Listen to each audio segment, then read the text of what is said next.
Good morning friends, Radhe Radhe, जय श्री राम। आज नवरात्रि का तीसरा दिन है और चंद्रघंटा माता का दिन है।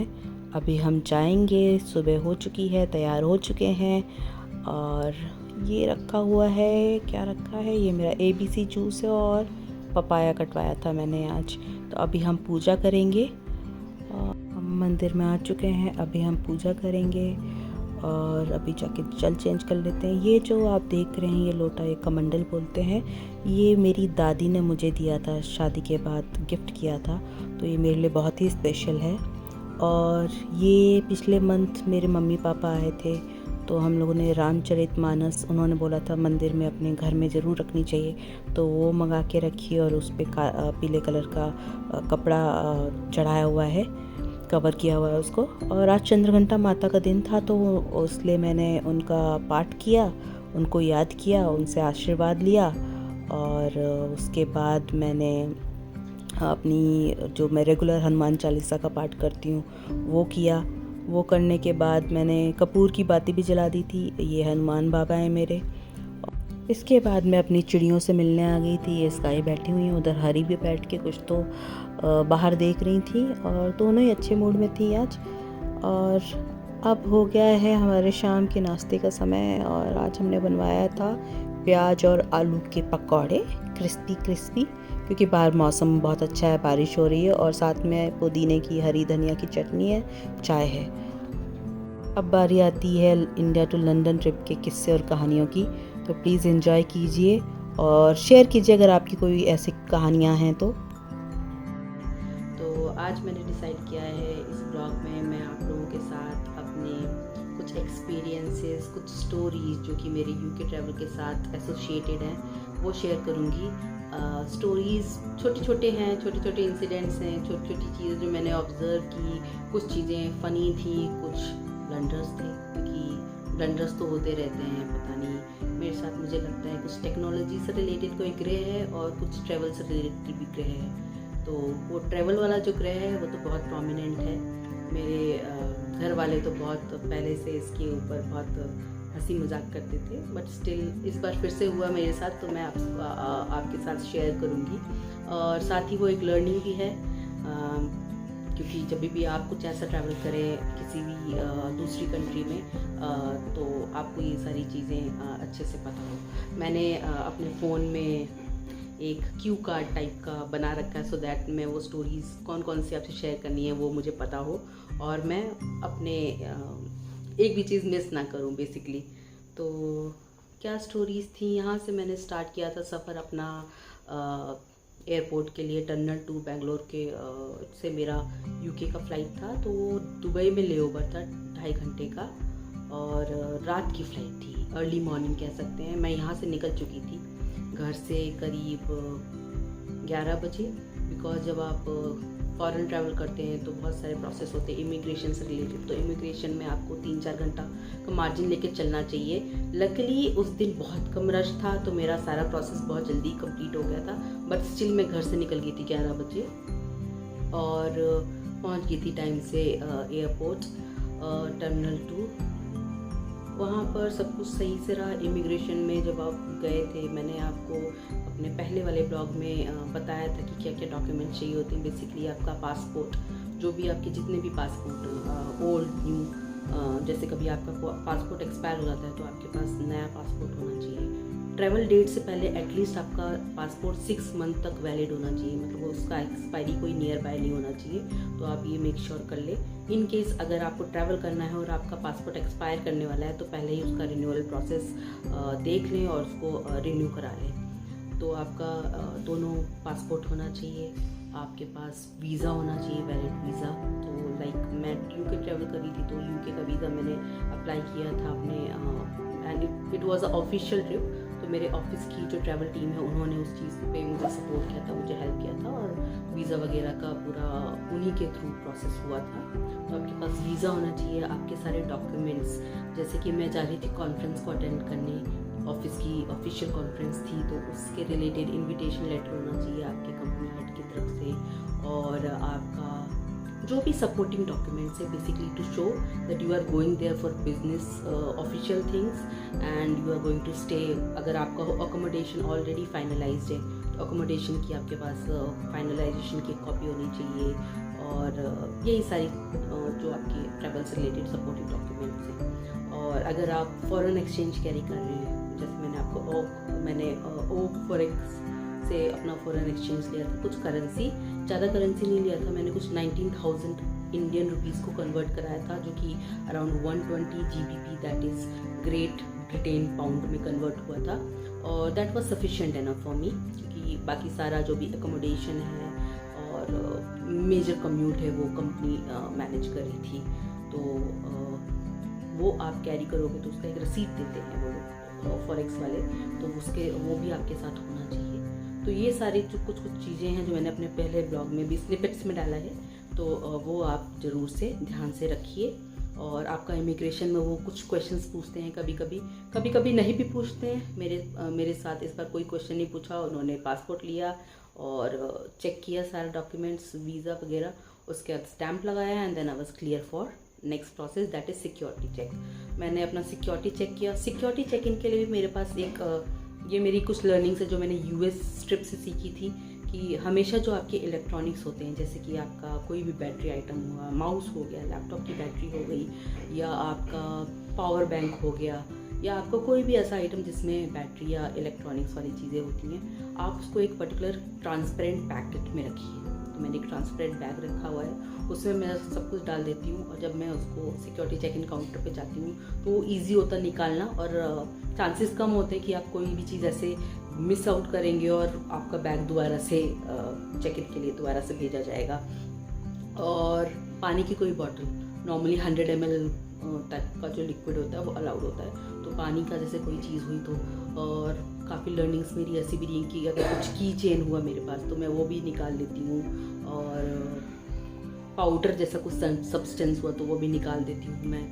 और मुझे क्या याद आ रहा है, अम्ब्रेला भी निकाल देती हूँ मैं। तो ये सारी चीज़ें मैं पहले ही निकाल के रख देती हूँ ट्रे में, सो दैट चांसेस कम हो कि आपको दोबारा से लाइन में लगना पड़ेगा और दोबारा से आपका बैग आएगा और वो सारा प्रोसेस दोबारा से होगा।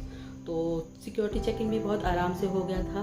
जब सिक्योरिटी चेकिंग के बाद मेरे पास काफ़ी टाइम बचा था, क्योंकि 4:45 की फ़्लाइट थी, और मैं एयरपोर्ट पे सारा कुछ प्रोसेस कराने के बाद भी सिर्फ 12:50 हो रहे थे। तो मेरे पास काफ़ी टाइम था जो एक्सप्लोर करने के लिए पूरा एयरपोर्ट। एंड बेंगलोर का terminal 2 is one of the best airport in India. कभी भी आपको मौका लगे, कभी भी आपको ऐसा कुछ अपॉर्चुनिटी मिलता है तो आप ज़रूर उसको जाके विज़िट कीजिए। बहुत ही खूबसूरत है, बहुत ही अच्छा फील आता है उस एयरपोर्ट पे। तो ये सारी चीज़ें मैंने कराने के बाद मैं गई थोड़ी देर लाउंज में। 080 लाउंज है, और उसके भी मैंने पिछले ब्लॉग्स में आपको क्राइटेरिया बताया था कि एलिजिबिलिटी क्राइटेरिया क्या है। और लास्ट टाइम जब मैं US ट्रैवल की थी तो that was a business class travel. तो बिज़नेस क्लास ट्रैवल में वो सारी चीज़ें कॉम्प्लीमेंट्री होता है, तो मेरा जो लाउंज एक्सेस था दैट वाज ऑल कॉम्प्लीमेंट्री। इस टाइम जो लाउंज एक्सेस वगैरह था वो सारा कार्ड्स के, आपके पास कुछ कार्ड्स होते हैं जिसमें प्रीमियम लाउंज एक्सेस होता है, आप इंटरनेशनल लाउंज भी एक्सेस कर सकते हैं। तो उसके थ्रू आप पहले ही एलिजिबिलिटी क्राइटेरिया चेक कर लीजिए और आप लाउंज एक्सेस कर सकते हैं। लाउंज में थोड़ा टाइम स्पेंड करने के बाद मैं गई, थोड़ी देर और घूमा एयरपोर्ट पे। और बेंगलोर टर्मिनल 2 का जो एयरपोर्ट है वहाँ पर जो बाकी जो आउटलेट्स हैं फूड के, जो रेस्टोरेंट्स हैं वो सारे आपको कॉन्टिनेंटल मिलेंगे, आपको फॉरेन क्विजीन से ज़्यादा मिलेंगे, बिकॉज जो टर्मिनल 2 है वहाँ पे मेजरली इंटरनेशनल फ़्लाइट्स चलती हैं, तो वहाँ पे इंटरनेशनल ट्रैवलर्स बहुत होते हैं। तो उनको ध्यान में रखते हुए बेसिकली उधर का क्विजीन और उधर का जो फूड मेन्यू है वो रहता है। तो बाद में मैंने आई थिंक 2 बजे के करीब ओलिवर पिज़्ज़ास करके एक आउटलेट था, वहाँ भी गई, वहाँ पर भी कुछ पिज़्ज़ा ट्राई किया। इट वॉज नॉट गुड, मुझे अच्छा नहीं लगा, बिकॉज पर्सनली मुझे पिज़्ज़ा हट या डोमिनोज़ का पिज़्ज़ा ज़्यादा पसंद है। उसमें आप अपनी तरह से कस्टमाइज़ कर सकते हैं, बिल्कुल पेपर टाइप का, रोटी टाइप का अगर पिज़्ज़ा मिल जाता है जिसका जो बेस होता है एकदम पेपर होता है, तो उसको खाने में उतना मुझे तो नहीं अच्छा लगता। बट आप लोगों को अगर अच्छा लगता हो तो आप प्लीज़ कमेंट में बताइएगा आप लोगों के कैसे उसमें सजेशंस या राय है। उसके बाद मैं जब काफ़ी देर घूम ली और काफ़ी देर एक्सप्लोर भी कर लिया एयरपोर्ट को, फिर मैं चली गई थी अपने गेट के पास जहाँ पर वेट करते हैं, एमिरेट्स की फ़्लाइट होती है। तो वहाँ पे C5 और C6 करके जो गेट्स होते हैं जहाँ से एमिरेट्स की फ़्लाइट चलती है तो दुबई जाती है। और नॉर्मली C6 से आप बिज़नेस क्लास की एंट्रीज होती हैं, फर्स्ट क्लास वालों की एंट्री होती है, और C5 से जो बाकी इकोनॉमी, प्रीमियम इकोनॉमी, इस तरह वाली क्लासेस की एंट्री होती है। और मुझे याद है मेरा जोन F था, तो मुझे काफ़ी देर लगी थी। इकोनॉमी से ट्रैवल किया था मैंने इस बार UK, मुझे काफ़ी देर लगी तो मैं वेट कर रही थी। और उससे पहले भी क्योंकि 4:45 की फ़्लाइट थी तो कुछ अराउंड 3:15 या 3:30 के अराउंड, कुछ 3:30 पे पहुँच चली थी, 4:45 की थी। I think 4 o'clock boarding start हुआ था, जहाँ तक मुझे याद आ रहा है अभी। और उससे पहले बहुत सारी स्टोरीज हुई थी। क्या हुआ था कि मैं बैठी हुई थी वेटिंग एरिया में और मैंने देखा कि चार्जिंग प्लग एक जगह पे ऐसे राउंड बना हुआ था और सब लोग बैठे हुए थे और चार्जिंग पॉइंट्स थे। तो मैं पहले तो वहाँ पर जाके खड़ी हो गई। मुझे एक पॉइंट मिला, चार्जिंग पॉइंट, जो कि अनफॉर्चुनेटली काम नहीं कर रहा था। और फिर मैं दूसरी जगह पर गई, देखा एकदम एक पर्टिकुलर एरिया था जो पूरा खाली था, एंड मुझे वहाँ पर पूरी रो मिल गई जहाँ पे चार्जिंग पॉइंट्स भी थे। और मैं आराम से बैठ के अपना फ़ोन चार्ज किया, दोनों फ़ोन, और मैंने लगाए कुछ वीडियोस। मैंने बहुत सारी चीज़ें डाउनलोड कर ली थी अपने दोनों फ़ोन्स में, और जो भी मैं जिसमें बिंज करने वाली थी, मुझे पता था फ़्लाइट में तो मिल जाएगा। इन फ्लाइट एंटरटेनमेंट यूनिट होती है एमिरेट्स की, जहाँ पर बहुत सारे आपके पास ऑप्शंस होते हैं। बट एट द एयरपोर्ट मेरे पास मैंने काफ़ी ऑप्शंस लेके चली थी, तो मैं वो देखने लगी। मैं अभी आजकल एक कोरियन सीरीज़ देख रही हूँ नेटफ्लिक्स पे, बॉन अपीतीत करके, बहुत ही प्यारी सीरीज़ है। एंड आई थिंक उसके सिर्फ 12 एपिसोड्स हैं और एवरी सैटरडे संडे उसका एक नया एपिसोड आता है। तो वही देख रही थी मैं, टाइम स्पेंड कर रही थी। सामने से एक फैमिली आती है, मम्मी पापा और बेबी होते हैं। बेबी गर्ल 2-2.5 साल की, 3 साल की थी कि वो चल रही थी, अच्छा खासा भाग रही थी, चल भी नहीं रही, भाग रही थी। एंड अपने मम्मी पापा को एकदम परेशान कर रखा था। बच्चे होते हैं, बच्चों के जो माइंड होते हैं बहुत क्यूरियस होते हैं, तो हर चीज़ को लेके उसको क्यूरियोसिटी थी एंड हर चीज़ को जानना चाह रही थी। तो मैं उसको ऑब्जर्व कर रही थी। उसके मम्मी पापा ने उसको छोड़ रखा था।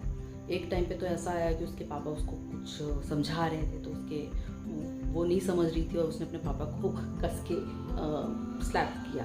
तो आवाज़ इतनी तेज़ थी कि सब लोग उधर देखने लगे और आई थिंक उनको थोड़ा सा एम्बेरस्ड भी फील हुआ। बट फिर उन्होंने उसको छोड़ दिया एंड वो भाग रही थी इधर उधर। उसकी मम्मी उसको पीछे से पकड़ रही थी। एक उसमें जो देखने वाली बात ये थी, जब ये सारा चीज़ हो रहा था और उसके मम्मी पापा ने उसको छोड़ दिया, एक पर्टिकुलर जगह पे ना, टर्मिनल 2 जहाँ हम लोग वेट कर रहे थे, वहाँ पर काफ़ी उन्होंने शो पीसेस रखे हुए हैं जगह जगह पे। तो वो बच्ची एकदम से गई, उन्होंने छोड़ दिया। एक थोड़ा सा प्लेटफॉर्म टाइप का बना रखा उन्होंने, एयरपोर्ट वालों ने, फैसिलिटीज़ ने, और वहीं पे ऐसे शो पीस रखे हुए थे। उसने उसको छुआ और वो शो पीस गिर गया। लकीली वो बच्ची के ऊपर नहीं गिरा क्योंकि वो मेटल का शो पीस था, अगर गिरता तो काफ़ी चोट लगती है। तो बस इसमें हम यही कह सकते हैं कि पेरेंट्स को थोड़ा सा माइंडफुल रहने की ज़रूरत है, बिकॉज ऐसे पर्टिकुलर एरियाज़ में जहाँ हाई ट्रैफिक मूवमेंट होते हैं और बहुत सारे लोग अपना VIP अपना लगेज लेके चलते हैं, ट्रॉली लेके चलते हैं, तो बच्चे तो भागेंगे, बच्चे तो थोड़ा सा ज़िद करेंगे, लेकिन हम ही लोगों को थोड़ा सा उनको संभाल के रखना पड़ेगा। लकीली बच्ची बच गई, उसको कोई चोट नहीं लगी, बट वो जो गिरा उससे जो आवाज़ हुई उससे वो काफ़ी डर गई, तो वो शी स्टार्टेड क्राइंग। फिर उसके मम्मी पापा ने उसको हैंडल किया एंड शायद से वो उस जगह से उसको ले गए और फिर काफ़ी देर तक वो मुझे दिखी नहीं। तो ये तो मेरी एयरपोर्ट की स्टोरी थी। फिर मेरी फ़्लाइट आ गई थी और हम बढ़े अपनी फ़्लाइट को बोर्ड करने के लिए। ये दुबई वाली फ़्लाइट थी, तो अर्ली मॉर्निंग फ़्लाइट थी। सब लोग गए, मेरे बगल में 2 अंकल लोग, बुजुर्ग लोग बैठे हुए थे जो अपने बच्चों से मिलने जा रहे थे। तो मेरी विंडो वाली सीट थी। तो उन्होंने जो भी खाना पानी दिया था, मेरा एशियन वेजिटेरियन मील मैंने बुक की थी, तो उसमें आलू का पराठा मिला था। मुझे टेस्ट अच्छा नहीं लगा, पता नहीं उसमें अजीब सा टेस्ट आ रहा था। बट बाकी जो उन्होंने साइड डिशेस दी हुई थी, जैसे कि मखाने की खीर थी, एक योगर्ट की पुडिंग थी, और भी छोटे छोटे उन्होंने स्नैक्स दिए हुए थे, वो सब अच्छा था। तो वो खाने के बाद, और वैसे भी इतना अर्ली मॉर्निंग आपसे नहीं खाया जाएगा, बट बिकॉज वहाँ पर दुबई में 2.5 घंटे का लेओवर था, तो मैंने थोड़ा सा खाया, और थोड़ा सा अपना मैंने ब्रेड वगैरह और जो बटर वगैरह दिया था वो मैंने पैक करके रख लिया। और पूरी फ़्लाइट में शांति थी, अर्ली मॉर्निंग, सब लोग नींद में थे, सब लोग सो चुके थे, तो मैंने भी सोचा कि सो जाते हैं, और मैं फिर सो गई। फिर जब लैंड होने वाला था, 30 मिनट बाकी थे, मैं उठी, वहाँ पर पीए में अनाउंसमेंट होने लगती है, और उस अनाउंसमेंट को सुन के मैं उठी, और फिर अपना सीट वगैरह स्ट्रेट करना होता, आपको विंडो की ब्लाइंड्स ऊपर करनी होती है, और वो लोग फिर ले जाते हैं, जो आपको ब्लैंकेट दिया होता है उसको आपसे ले जाते हैं, और कुछ इस तरह का गार्बेज होता है या कवर होते हैं, तो वो सारी चीज़ें वो कलेक्ट करके ले जाते हैं आपसे। तो वो सारा चीज़ हो गया, फ़्लाइट लैंड हो गई, मैं दुबई पहुंच गई। दुबई में फिर 2 घंटा वेट किया मैंने वहाँ पे। टाइम बहुत कम था, तो मैंने शॉपिंग और वो सारा जो भी आइडिया था उस तक छोड़ दिया, कनेक्शन फ़्लाइट को ही लेने में और उस पर्टिकुलर गेट को पहुँचने में। बिकॉज मुझे याद है कि मैं किसी और कॉन्कोर्स में उतरी थी, और कॉन्कोर्स भी जाना था मुझे, जिसके लिए मुझे इंटरनल एक ट्यूब चलती है मेट्रो टाइप की, तो उसको मैंने बोर्ड किया। फिर मैं वहाँ से कॉन्कोर्स में पहुँची, फिर वहाँ से मुझे याद है गेट नंबर 24 ऐसा ही कोई था, जहाँ से इंग्लैंड के लिए मतलब लंदन के लिए, लंदन हीथ्रो के लिए फ़्लाइट एमिरेट्स की मुझे पकड़नी थी। दोनों ही फ़्लाइट्स एयरबस की A380 की सीरीज़ की थी, एंड अच्छा था एक्सपीरियंस। फिर टाइम से ही उन्होंने भी बोर्डिंग स्टार्ट कर दिया था। मेरे साथ एक और इशू है जो कि मैंने अभी पिछले 2 सालों में क्या बोलते हैं ऑब्ज़र्व किया है, कि मुझे एलर्जी हो जाती है फ़्लाइट्स में। कभी कभी जब फ़्लाइट लैंड होती है उसके 5 मिनट के बाद ये एलर्जी स्टार्ट होती है, something related to pressure difference. उसमें होता है क्या है, मेरी नोज़ रनिंग स्टार्ट हो जाती है, और मेरी एक आंख से पानी कंटिन्यूसली, या तो एक आंख से या तो दोनों आंख से कंटिन्यूसली पानी स्टार्ट हो जाता है। तो उसकी भी मैं मेडिसिन लेके कैरी करती हूँ आजकल, क्योंकि पता नहीं कब किस चीज़ से ट्रिगर हो जाए एंड वो सब मुझे लेना पड़े मेडिसिन। तो ये मैंने अभी इसमें भी मुझे हल्का सा फील हुआ, बट जैसे ही मुझे फील हुआ, मैं एयरपोर्ट पे थी दुबई में, और मैंने लंदन की फ़्लाइट बोर्ड नहीं की थी, मैंने पहले ही मेडिसिन वगैरह ले लिए, आई ड्रॉप डाल लिया, and it was all good, touch wood, everything got settled then and there only. मैंने लंदन की फ़्लाइट बोर्ड कर ली, और आपकी फ़्लाइट के ड्यूरेशन के अकॉर्डिंग, मेरा तो यही लर्निंग एक्सपीरियंस है कि आपकी फ़्लाइट के ड्यूरेशन के अकॉर्डिंग ही आप अपनी सीट सेलेक्ट करें। तो मैंने जो, और अगर आपको बार बार वॉशरूम जाना होता है या रेस्टरूम यूज करने की ज़रूरत होती है, तो आप अपनी कोशिश कीजिए आइल सीट लीजिए, ताकि आप दूसरों को डिस्टर्ब ना करें। नहीं तो अगर छोटा ड्यूरेशन है और आप मैनेज कर सकते हो, विंडो सीट भी इज़ गुड। तो मैंने ये वाली जो फ़्लाइट में थी, बिकॉज इसका ड्यूरेशन कुछ 9.5 to 10 आवर्स का था, तो मैंने इस फ़्लाइट में अपना आइल सीट लिया था। लकीली मुझे तो ज़्यादा ज़रूरत नहीं पड़ी वॉशरूम जाने की, बट मुझे बहुत बार उठना पड़ गया। हुआ ये कि जो मेरी मिडिल सीट में जो लेडीज़ बैठी हुई थी आके, मेरी जो विंडो सीट पे उसमें भी एक लड़की बैठी थी, she is also from India and going to UK। जो मिडिल सीट मेरी थी, she is also ladies and she was from Mauritius. तो she tried to talk to me, we made some conversation and just some hi, hello, and where are we going, what are we doing, all those sort of chit chat जो ladies करती हैं। And then she told me that her husband is also sitting in the same flight but in different section, but because of the late booking and उनको seat की preference नहीं मिली थी, तो उनको अलग अलग सीट मिली है और वो इस तरह से बैठे हुए हैं।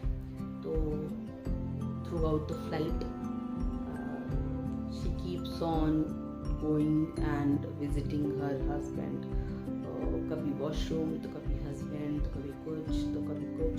तो वो विंडो वाली सीट पे जो लड़की बैठी थी वो भी डिस्टर्ब हो रही थी, और जब मैं बैठी थी तो मुझे भी बार बार उठना, क्योंकि मैं 9 घंटे की फ़्लाइट में मैं ऑलरेडी सो चुकी थी, पूरा रेस्ट कर चुके थे, तो मैंने मूवी लगा रखी थी। तो I was watching some movie, कुछ हॉलीवुड क्लासिक ही लगा रखी थी मैंने,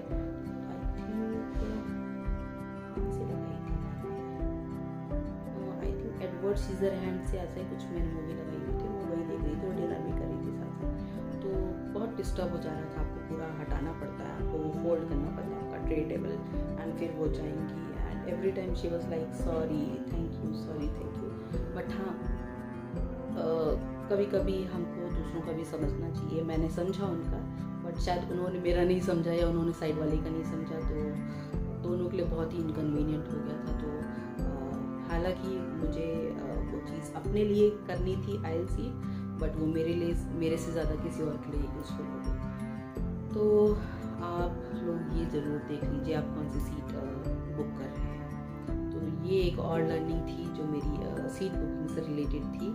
Lady was good. She was speaking brilliant French, and she was also teaching the air hostess some French, where some of the words which I caught up was bon appetit and oui and merci, merci.